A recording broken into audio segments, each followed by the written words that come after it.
you? Good, how are you? Right. You guys had a surprise today, huh? I know. That's fun. Nuts. That was, I mean, good for you guys, but that was nuts. I think it was Natalie from the Masters, right?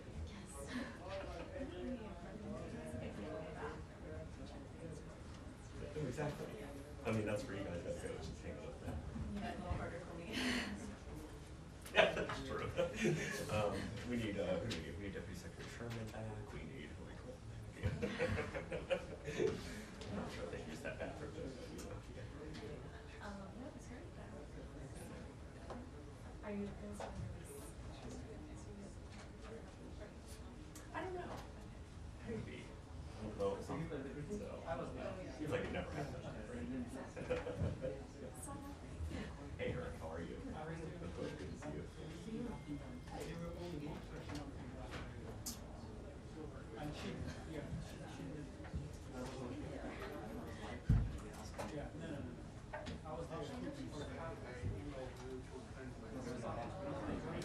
You remind me of your elementary.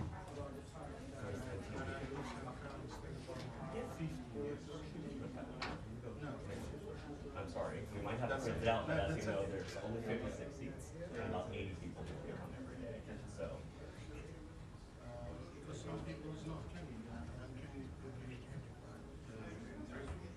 I think you guys can all appreciate that this briefing has been very full every briefing. Yes, it has been very full for every briefing. We're doing our best to ensure that everyone has a seat. I can't guarantee seats for everybody at every briefing. Because I have 56 seats and almost 70 to 80 people who want to come to each one. That's just math. And everyone wants to sit in that seat right there, and as you know, not everyone can sit in that seat right there. Yeah.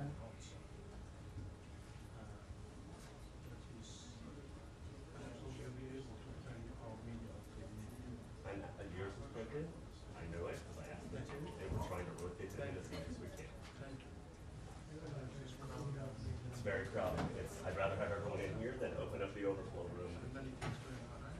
Right. So I'm trying my best. Of course. Thanks.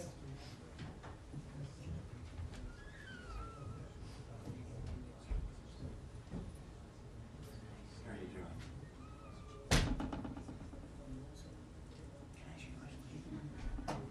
I'm feeling sorry about you. I'm trying to get blind for you. Oh, you have to request the access to Spokeswoman. Oh, is that what that is? Yeah, and you'll have to, if you don't have credentials, they expire every 90 days or so. Gotcha. And so if they Yeah. expire, Okay, thank you. yeah. There's an argument to be made. So it's not.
about you?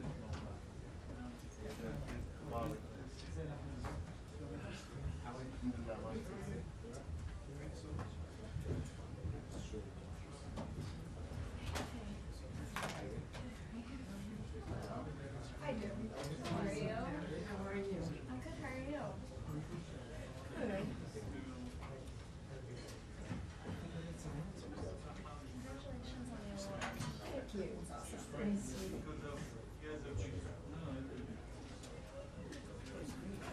Way, you should see it. Oh, nice. When is that? In the day. Okay. Yes. This will be warm, presumably. Is anything warm? My garden's gonna get frozen. Yeah, did you see there's a freeze warning tonight? I was just, it's the coldest. Yeah, exactly. But it's not just been the wind is really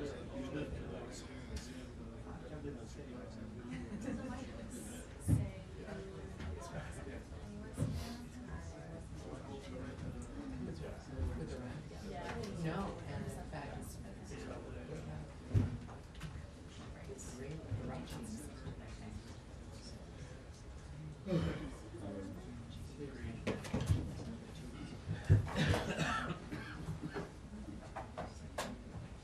Hi, how are you?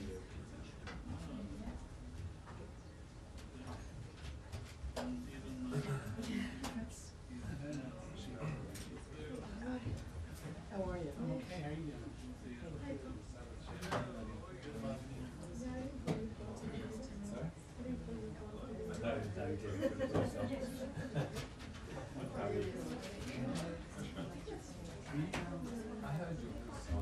No, but everybody's going to.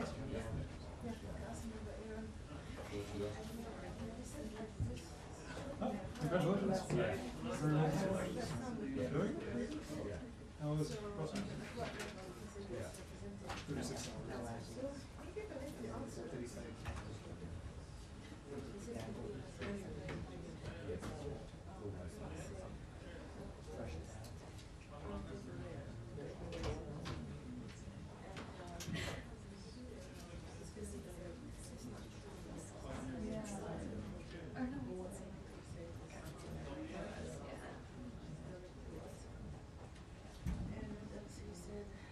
No, it's not. It's not.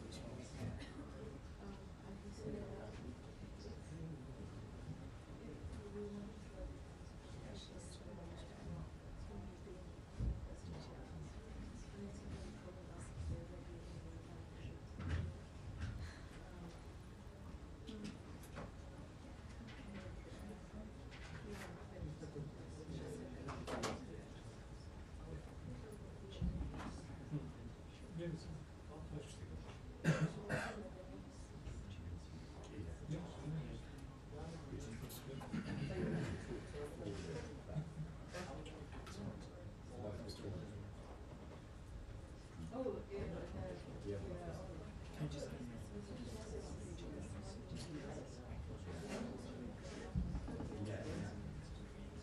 I think it's 6 things. I don't think it's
Yeah, I know.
Thank you, ma'am. Yes. Excellent. Excellent. Hi, everybody. Tuesday. Happy Tuesday. Yes, we had our trip, and we agreed that Monday maybe might not be the best idea. But also, of course, the White House was very busy yesterday. Very busy day for the country and for the world. Andrea Mitchell, nice to see you again here. Matt Lee, not so much, but there you go. No, what can I say? No, you haven't. And many of you, the benefit of being in the bullpen is that you got a very brief visit from the Secretary of State, because Matt Lee encountered him somewhere in the hallway. Right And, outside the bathroom. and you invited him into the bullpen, and of course, yes, that's right, male privilege right there. Invited him into, because he knows the bullpen from the airplane. The Secretary of State likes talking with you, which is very apparent. To my chagrin, sometimes 30 minutes on the record, it makes a person like me very nervous. But so he sees this, he thinks, oh, this must be my friend. And so he follows him into the room with the bullpen. But I hope you enjoyed that. We're going to do more, hopefully more of that. And welcome aboard, everyone. Again, thank you very much for being here. So I do have a couple announcements for you today. Since my last briefing, Secretary Rubio traveled to Brussels to attend the NATO Foreign Ministers Conference. During the conference, he had important conversations with our NATO allies about increasing defense spending. Indeed, President Trump deserves credit for completely changing the conversation on NATO defense, and we have a secretary who knows how to have that conversation.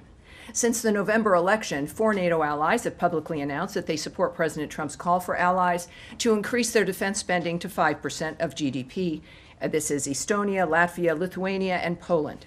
Another 10 allies have announced additional increases to their defense spending since President Trump took office in January. In the words of Secretary Rubio, we want NATO to be stronger. We want NATO to be more viable. And the only way NATO can get stronger and more viable is if our partners, the nation states that comprise this important alliance, have more capability. While in Brussels, Secretary Rubio also met with our Indo-Pacific partners about the threats the Chinese Communist Party poses to our security and prosperity. The region needs to be free from China's coercive and unfair trade policies. Our security depends on it. Now, here's an update from our response to the March 28th earthquake in Burma and Thailand. The United States has made $9 million available to support the people of Burma through our humanitarian partners. Our team of experts is in Burma, surveying conditions on the ground. They arrived on April 1st and deployed to the disaster zone on April 3rd. Our humanitarian response team helps ensure that support is directed to the most affected communities with the greatest needs. We are working with partner countries as well as international and local partner organizations to maximize efficiency and effectiveness. As the response shifts from rescue to emergency relief, the United States has support in place to help with emergency shelter, food, medical support, health access to clean water, and sanitation.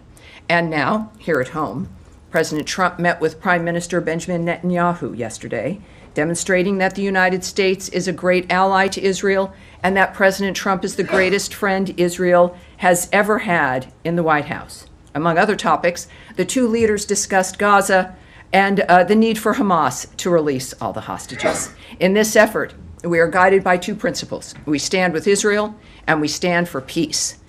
Also at this meeting with Prime Minister Netanyahu, President Trump reaffirmed that Iran can never obtain a nuclear weapon. As the president announced, we are engaging in diplomacy right now to solve this matter. In the words of President Trump yesterday, doing a deal would be preferable to doing the obvious. And that is my announcements. Thank you. And it's great to see all of you here. We will begin, I don't know if it'll ever change, it may someday, to Matt Lee. All right. Thank you, Tammy. I got a couple that are extremely brief. One, can you confirm that the 3 Americans who were convicted in Congo in this coup have been repatriated? The Congolese say they're back, and just wanting to know if you are able to say that they are back here. I can tell you something about that. We have, of course, as you know, as I like to remind people, though, watching all around the world, the department has no higher priority than the safety and security of U.S. citizens overseas. And we are aware, the United States government is, of the government of the Democratic Republic of the Congo transferring into U.S. custody the U.S. citizens who were detained in connection with the events of May 19th, 2024, and who previously faced the death penalty before their sentences were commuted to life imprisonment. Now, of course, we refer you to the U.S. Department of Justice in this regard for further information. And they are, of course, they've been transferred, they're in our custody, and we also strongly condemn the armed attacks of May 19th and support the DRC authorities in holding those responsible appropriately accountable. At the same time, we seek consistent, compassionate, humane treatment and a fair legal process on behalf of those U.S. citizens. Okay. Secondly, can you, the Russians are saying that there are going to be talks in Istanbul, these kind of embassy personnel and logistics talks in Istanbul on Thursday. Are you able to tell us anything about that? And I got one more, but it will also be brief. I thought you said 2. Well, 3. Oh, 3, so but it's 2. It'll be very brief. Yes, for Matt, 2 And then equals I'll 3. keep my mouth shut. All right, well, sure. On April 10th, U.S. and Russian delegations will meet for a second time in Istanbul to try to make progress on further stabilizing the operations of our bilateral missions. So that is happening in Istanbul. There are no political or security issues on the agenda, and Ukraine is not, absolutely not on the agenda. These talks are solely focused on our embassy operations, not on normalizing a bilateral relationship overall, which can only happen, as we've noted, once there is peace between Russia and Ukraine. Okay, great. Thank you. And then last one. He seems like, so he said wants to Can you keep going. give- I'm answering his question. Yes, sir. Can you give us any clarity on the cuts, the latest cuts, not including the Burma stuff, but the cuts to USAID and funding to the World Food Program that happened, essentially over the weekend? Because I understand there may have been some changes to those cuts. Well, yes. So let me get to those details because that is important. We have, one thing we can say, because this is a large conversation and various different countries are involved. First of all, 85% of previously existing USAID programs with the World Food Program worldwide remain active and ongoing. So that's 85% when we're talking about the effort that the country has made and continues to make. So it is inaccurate, as some have intimated, that USAID has defunded the World Food Program. That is not true. Or that we've broadly backed away from our commitments to providing life-saving food aid. We've said from the beginning that our commitment to foreign aid remains. It may look different than it has in the past, but in this case, 85% of those USAID programs with the World Food Program worldwide remain active. We have terminated a limited number of World Food Program programs based on specific country or program level priorities, but what is the story here is that the largest group of World Food Program awards terminated were in Yemen and Afghanistan through an executive order that was issued, based on concern that the funding was benefiting terrorist groups, including the Houthis and the Taliban. These concerns with UN funding have been documented and discussed for years, which is why USAID paused all food assistance in northern Yemen through WFP specifically to mitigate any interference by the Houthis, and has intermittently suspended food assistance across Afghanistan to mitigate Taliban interference. Other awards were terminated because they provided cash-based assistance, which the administration is moving away from, given concerns about misuse and lack of appropriate accountability for American taxpayers here at home, of course, and the accountability they deserve. There were a few programs that were cut in other countries that were not meant to be cut, that have been rolled back and put into place. So when and if that happens, that's recognized, and that has also been the case with something as complicated as this framework. We do what is necessary to maintain the commitments that fit within the framework of keeping America safe, secure, as well as making sure that they apply the nature of our priorities and values as well. Can you say what countries those were? I can get back to you on that, but it's just a few, with, again, the majority of which are Yemen and Afghanistan, with certainly with the Saigar report regarding Afghanistan and the Taliban, at least $11 million being siphoned or enriching the Taliban in the process of that food aid. All right, any questions? Andrea Mitchell, yes, ma'am. Thank you very much. You mentioned the Iran conversations between the President and the Prime Minister yesterday. Can you confirm what the Iranian Foreign Minister, Arachi, said, which is that Steve Witkoff, the Special Envoy, will lead those talks, and that they will be indirect, not direct, as President Trump said? Or is there some clarification you can give us as to how the State Department sees these talks being composed? Well, I can't confirm anything an Iranian authority is going to say. What I can tell you is what the Secretary of State, Marco Rubio, has said, is that Mr. Witkoff, Special Envoy Witkoff, will be there. So he'll be present. And when it comes to the description of the event, I would refer you back to the President's remarks. Well, That's who I rely on. Can you define what is meant by direct talks? Because I would- the I would- Iranians I'm- are insisting at the foreign minister level that they are Sure. indirect. That's nice for the Iranians. I would refer back to the President of the United States, President And can I Donald John add Trump. one more subject? Yes, I'm not of course. for, like, You can also have more questions, absolutely. The other thing I wanted to ask you about, colleges, universities around the country are saying that with little or no notice, to them or their students, there have been massive cancellations of student visas without explanations. In some cases, some of the students have said they are for reckless driving citations. These are not students who are involved in protests.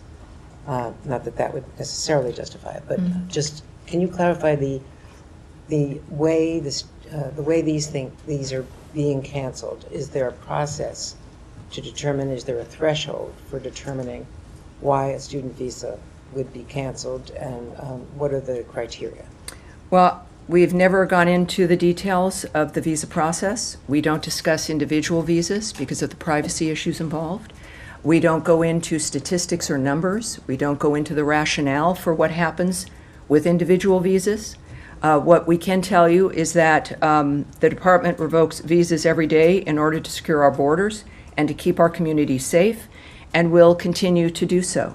The criteria, as it is applied appropriately, and that's the extent that is what we've been dealing with, right? And we've never been, and we're not inclined to answer those specifics, but I think the American people know, as we're seeing, that we take the border seriously, we take the visa process seriously, and the number of revocations, I can say, is dynamic, which is why we don't give those numbers out.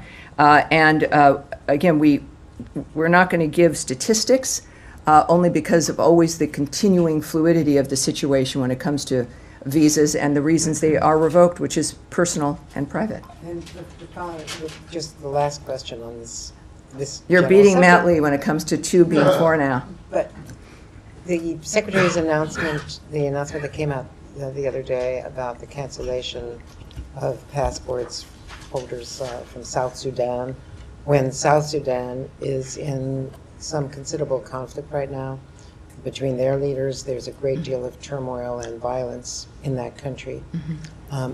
What is the reason, more broadly, not individual reasons, for canceling visas to passport holders from South Sudan when there is so much danger for anybody going back? I have a few things for you on that. So enforcing our immigration laws is critically important to the national security and public safety of the United States. Every country must accept the return of its citizens in a timely manner when another country, including the United States, seeks to remove them. As South Sudan's transitional government has failed to fully respect this principle by not permitting the entry of an individual that they had confirmed and documented as a citizen, the United States Department of State has taken actions to revoke visas held by South Sudanese passport holders and restrict further issuance of visas to prevent entry into the United States by South Sudanese passport holders. We will be prepared to review these actions when South Sudan is in full cooperation, and Secretary Rubio has said it is the responsibility of each nation to take back their citizens who are illegally present in the United States in a serious and expeditious manner. We are unwavering in our commitment to end illegal immigration and bolster America's border security. This is the, we understand also that the South Sudan has made a statement that they've agreed finally to accept the individual in question, and we are aware of that remark. And this is, they committed on April 8th to grant the individual permission to enter their country, and we look forward to the government of South Sudan following through on that remark. And we will then be prepared to review, once again, these actions when South Sudan is in full cooperation. All right. Yes, ma'am. Thank you. You mentioned that some of the programs that were cut, the WFP programs, were not meant to be cut. Was that, just to clarify, from the programs that were cut over the weekends? I'm sorry, it's like You mentioned that there are some that were rolled back, that were cut that shouldn't have been, yes. Were those cut over the weekend, or was that from before? I don't have that detail for you, but I'm sure we can get it because I had many details, but that's one that I don't have, but I'll get it for you. Thank you. Sure. And then the Saudi foreign minister is visiting the United States. Will Secretary Rubio meet with him, and if so, what does he hope to achieve from that? Yes, in fact, he will be. He'll be meeting with him tomorrow. And what does he hope to achieve from that meeting? Oh, I'm not going to get ahead of the Secretary of State, but we look forward to seeing him tomorrow. All right. Yes. Hi, Tammy. Hi.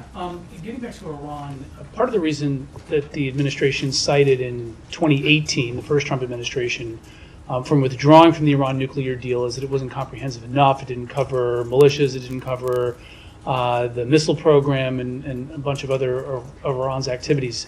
Is the expectation that this new agreement would have to cover that?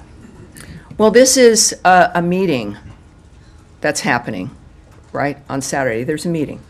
There's no negotiations, right? This is a dynamic where the president has made very clear, and certainly the secretary has made very clear, that Iran will never have a nuclear weapon. It's just that I think is the focus right now, the nature of what's happened and Iran's current situation. I think the president's remarks yesterday speak for themselves. That and he's committed to diplomacy. He's spoken about wanting to have a deal with Iran to get this done. Now it's up to Iran, and if they don't want to, it will be very, very bad for them.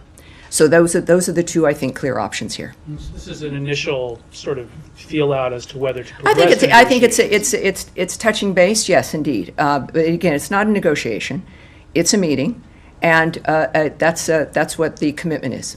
And finally, you mentioned that Steve Witkoff is going. Is he Yes. leading the delegation? I can't speak to that, but he will be there.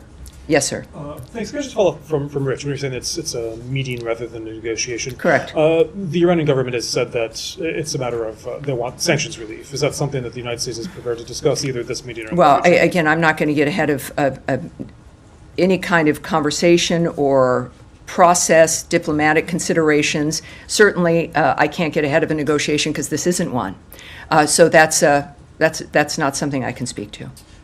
In terms of the goal, I know that you said that not prohibiting Iran from having a nuclear weapon.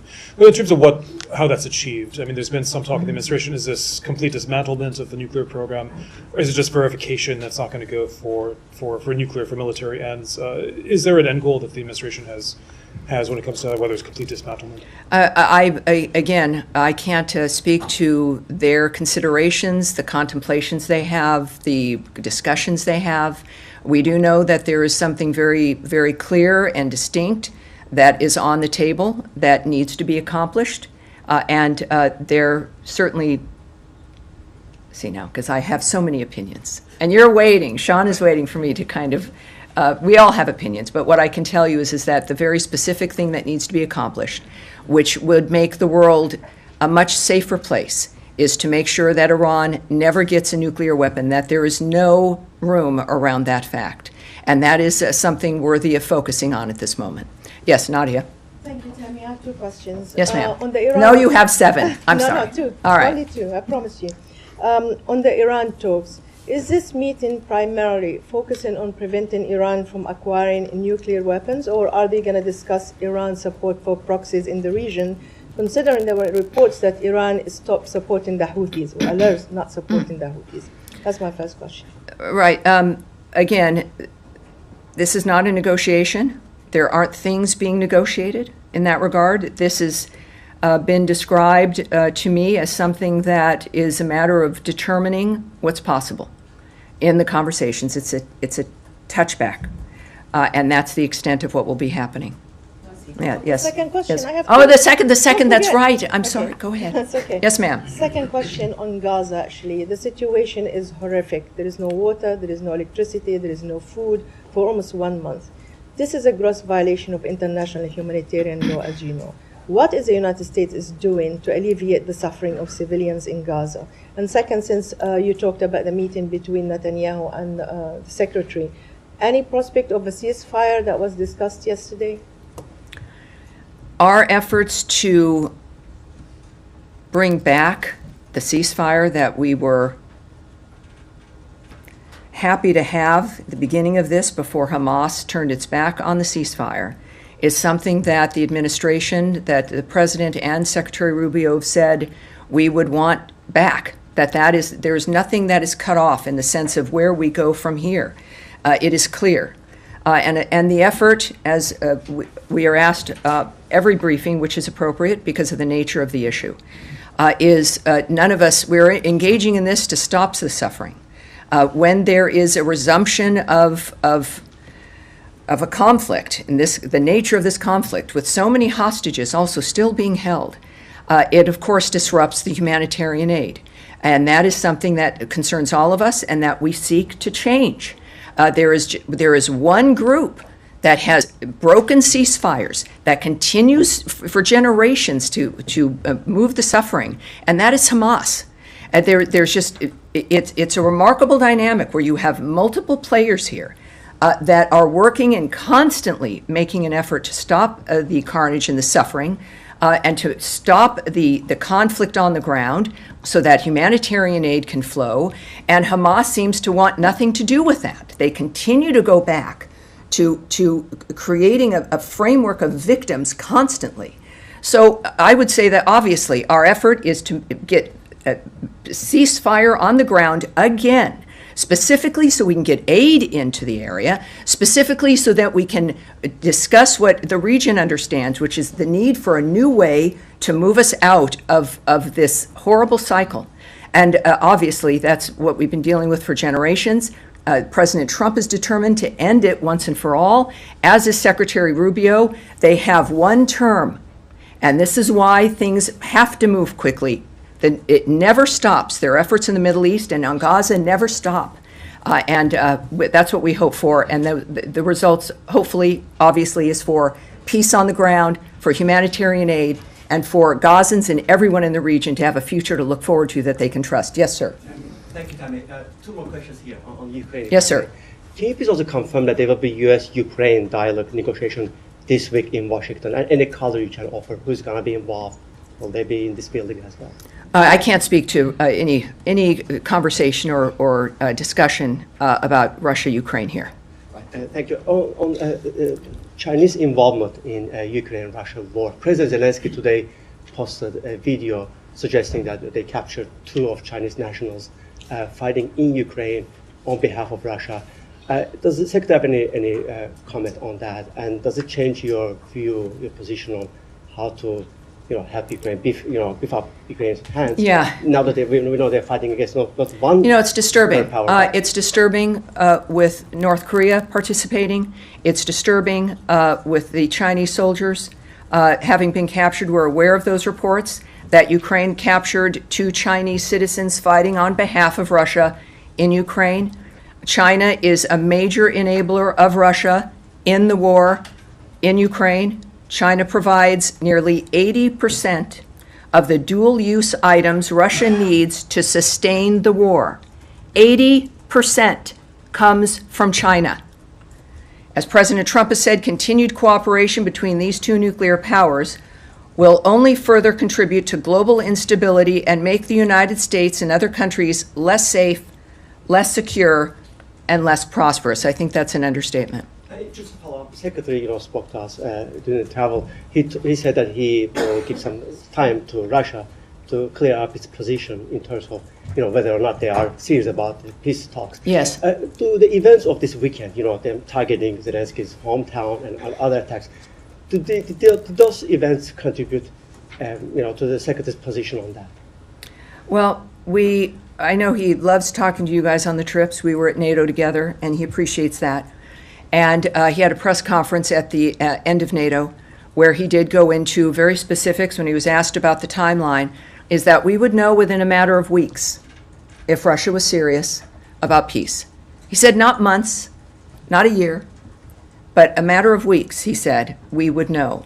And I think that this goes to the argument that they've made, even in the beginning of the talks, some of the summits with Russia, and the first summit was, as the Secretary had noted, was to determine if they were serious. And so this, as I've mentioned, right, these are active men with a term in which to get this done. And plus the lives affected we don't have time. Every day, every week that goes by affects the quality of people's lives, and some people who are alive now will not be alive tomorrow. So it is held with urgency. It will be a matter of weeks. And you, of course, you mentioned the attack on Kryvyi Rih, which is I guess the hometown of President Zelensky. It was a Russian Federation ballistic missile strike in a residential neighborhood of that town. It is further underscores President Trump's urgent call for peace. And he's affected by this. It's long time to stop the death and the destruction and end this war, just as we know President Trump has been committed to finding and demanding the return of the missing or stolen Ukrainian children from Russia. So this is the top of the mind for President Trump and for Secretary Rubio. Yes, dear. Thanks, Tammy. Continuing on the 2-question trend. First of all, an American teenager was shot and killed and 2 others were shot in the West Bank. Has the U.S. called on the Israeli government to investigate their killings? We are certainly aware of that dynamic. We send condolences to the families involved. These were teenagers. There is an investigation that is going on. We're aware of the reports from the IDF that this was a counterterrorism act. We need to learn more about the nature of what happened on the ground, but we're aware of that, yes. And then on the contract terminations this weekend, who signed off on those? Was it the Secretary? I'm sorry, the contract? On the foreign aid contract the foreign aid, terminations, yes. Is the Secretary himself still canceling those contracts, or has that been delegated elsewhere? We know, of course, of his full involvement in the beginning. We know that the review had officially ended. We also know of his schedule, and I've asked specifically from his office as well to get me that information, because you and some others have also been asking now about the nature of how this is transpiring. My goal is to get a fuller view now that that review has ended, and that we have bureaus here addressing issues regarding foreign aid, et cetera. And I think that we have, I think it's time now for a fuller understanding of that, and that's part of that, and so we'll get that back to you. But expect, my goal is to have a more comprehensive answer regarding now, the process now on the ground for us. All right? Follow up on Jennifer's question. Yes, certainly, Saeed. Thank you very kindly. Now, when Shireen Abu Akleh was killed by the Israelis a couple of years ago, the American security coordinator was involved in investigating, and they drew a conclusion. My question to you is twofold on this issue regarding the boy. First of all, is the American security coordinator for the West Bank, is he involved in this thing? Is he going to follow up? And my second question, has there been any calls to the family from this building or from the U.S. ambassadors and so on to learn the circumstances? Well, again, there's things on the ground. We don't have the complete picture of what was going on the ground. I know that we're aware of the reports. We certainly always are engaged in the nature of what's happening with American citizens, and that's the case here, and that's the extent of what I'm going to say. Yes, sir. Right there. Yes, go ahead. Yeah. Thank you. Appreciate it. Two questions. I'll ask them back to back. Number one, UN Secretary General Antonio Guterres announced earlier today that he would not participate, the UN would not participate in the resumption of IDF humanitarian aid delivery into Gaza because he felt the parameters were not sufficient, not appropriate. Would the State Department consider, or planning even, to step in to aid the IDF in humanitarian aid delivery, given the importance that the State Department is placing on that particular area? And the second question is, what does the State Department view as a positive role for Turkey in Syria? Well, first of all, the reason there's aid issues and movement issues in Gaza is because of the resumption of the conflict. So I know we work through our partners on the ground. The fact is that if it was safe to move aid through Gaza, it would move. And at this point, that's clearly an assessment that it hasn't been safe. So I'm not going to speak about or presume to talk about what the State Department would do. Those are the decisions of the Secretary and of the President, of the highest levels of this government, about how to move through that framework. So that's not something that I'll speculate on. And your second question was? What does the State Department view as a positive role for Turkey in Syria, given the President's reaffirmation of his affinity to President Erdogan? I think I know a great deal, I think as we all do, about Secretary Marco Rubio, but I'm not going to presume that I know how to speak for him when it comes to the notion of diplomatic decisions or maneuverings when it comes to the nature of what's going to be best for a region like that. Turkey is certainly an ally and a friend, but that is a conversation that belongs between leaders. Yes. Yes, sir. Yes, sir. Go ahead. Benjamin Netanyahu offered a video statement in which he outlined the terms that Israel would accept for an agreement with Iran. He said it had to be a Libya-style agreement where we would go in, quote, blow up the facilities, dismantle the equipment under American supervision and American execution. Is that a position that Secretary Rubio agrees with? Is it a precondition by Israel that the U.S. is willing to accept? I can't discuss that because I wasn't in that room. I certainly don't speak for Israel or for the Prime Minister and his remarks about what's important to him.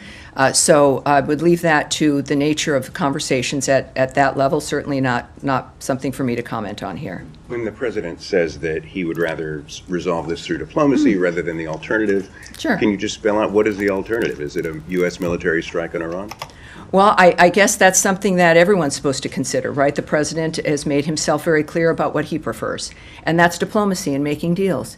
And he's been very successful at that. The world, though, as we've seen, of course, seems to devolve into violence, and that is something that he clearly has.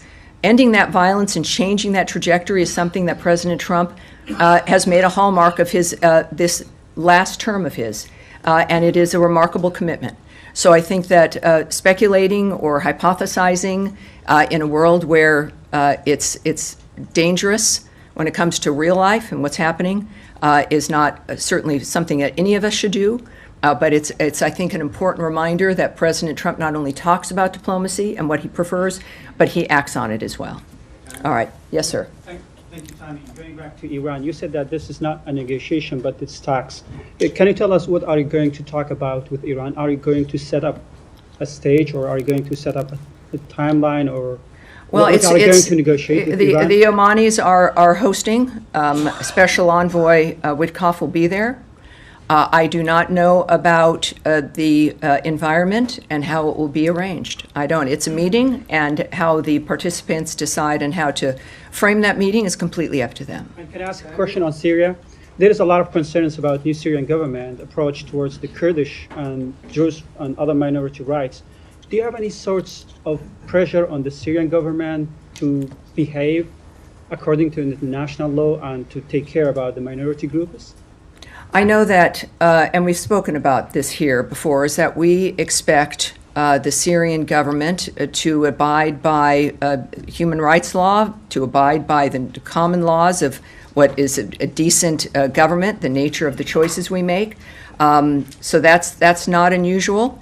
And they've had a recent government formation or advisory formation, which seemed to involve additional groups in Syria, but there's much more that have to be done that has not been done, and we're waiting to see them take more action. So obviously there's expectations that have yet to be met, and so we're waiting to see what they're doing. When it comes to pressure, the pressure really is about whether or not a nation wants to be within and accepted within other nation states and within the world. I think that's certainly an indication here that's possible or not possible. Yes, sir. Thank you.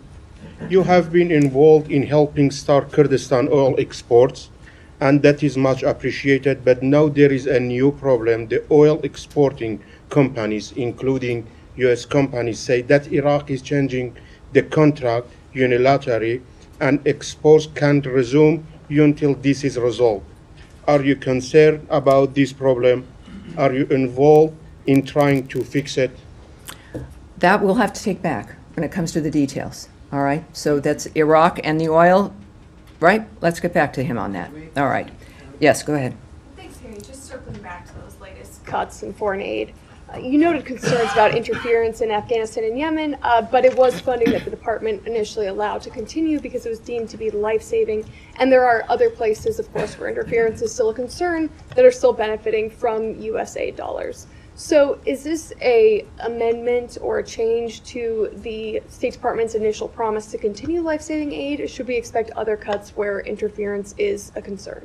Well, yeah, waivers were issued. We know that, of course, but this was in the process of a review that was expected to take 90 days. It took less time. And in the process of the review, some things you want to have continue as you're reviewing them, as you're making a determination about whether or not it's where the money is going, if it does meet your criteria to continue, and that's what happened. There are some entities that got waivers that then the grants of the funding were cut because we went through the review and found that they should be cut. So this is also something that had to happen because there had been, who knows, I don't know, years, decades of no one auditing, no one checking, no one really knowing. And it just grew and grew and grew. So this process of auditing and knowing where your money is being spent, most of us do this personally, right? We keep an eye on the bank account. We make a note of what's coming up and what the checks are that are coming in, and we spend accordingly. So we are in a constant regular audit. That will always be the case now. So if you've got a dynamic where someone is passed through and is receiving the aid and is meeting their obligations, that's great. It doesn't mean we're going to look back in 25 years to see if they're still okay. This has to be a regular process with this kind of work that has been, yes, disruptive and difficult, but it has been important so that we can continue to do that work. So I hope that answers your question because, yes, there's aid that is going on now, has received waivers. Some of it over time, it may be increased, it may be cut. It depends on the goals of the United States, our foreign policy goals, and the nature of how our money is being spent on the ground. All the way in the back, sir, white shirt with a little blue tie there. Thank you, Tammy. I would like to know, Colombia has been at the center of diplomatic tension with the United States. At the beginning of this administration, we saw President Petro saying that he wasn't going to accept these deportation flights, and then he changed his mind, as President Trump said, in 13 minutes. Now he's saying that, Secretary Noem said that President Petro told her he was a friend of the cartels and that members of the Tren de Aragua need a lot of love. Now President Petro says that is not true. What is the current state of that relationship between U.S. and Colombia after those two episodes? Thank you. I would refer you to the White House when it comes to the nature of a relationship. But other than that, I think we're gonna bring that back when it comes to if there's been any actual response to those kinds of statements. But we'll get back to you. But that's what I have there. Yes, sir. On the end here, sir. Thank you. This morning, as you're aware, President Trump and South Korea's acting President Han had a first phone call, and then they discussed South Korea's payment for hosting U.S. forces Korea. And so do you see any possibility that the State Department somehow engaged in a renegotiation of the co-sharing deal that was actually signed last year? That was my first question. Well, let me answer that because it'll be a short answer. So I can't answer that, right? So I won't be discussing the nature of diplomatic conversations or anything of that nature, or what choices we might make, either certainly as a government, but certainly not as the State Department. Second question? Second question is, South Korea, as you're aware, still facing a period of leadership vacuum after President Yoon's removed from office. So do you think that period of a leadership vacuum will have some negative impact on the alliance between South Korea and the United States? Do you have any concern about it? I know that our relationship with South Korea is strong. And I know that as an ally that we are expecting them to follow certain rules and norms. And we, of course, enjoy their allyship and we enjoy that relationship. So, all right, are we kind of we're getting here now? All right. Young lady in the back, maroon, yes, go ahead. Let me just say, I've been told I tend to favor my right, which is true politically. I can't deny that. So my goal, I've been trying to think, and I'm left-handed, funny enough, not that you could tell, trying to move to this degree. But then also, I know you're in the back, but you're in this room, and straight down here, I got you earlier, and yes. Thank you so much. Can you confirm that, as President said, these talks, Iran talks, are direct? Because we heard from Iranian side immediately after that they are indirect. Do you find that concerning? You're copying Andrea Mitchell. Well, I will, again, refer you simply back to the President's remarks, and that is my North Stars, President Donald Trump, not Iranian officials. All right. And that's going to be it today. Thank you, everybody. I'll see you on Thursday. We'll see you again on Thursday this week. Thank you very much.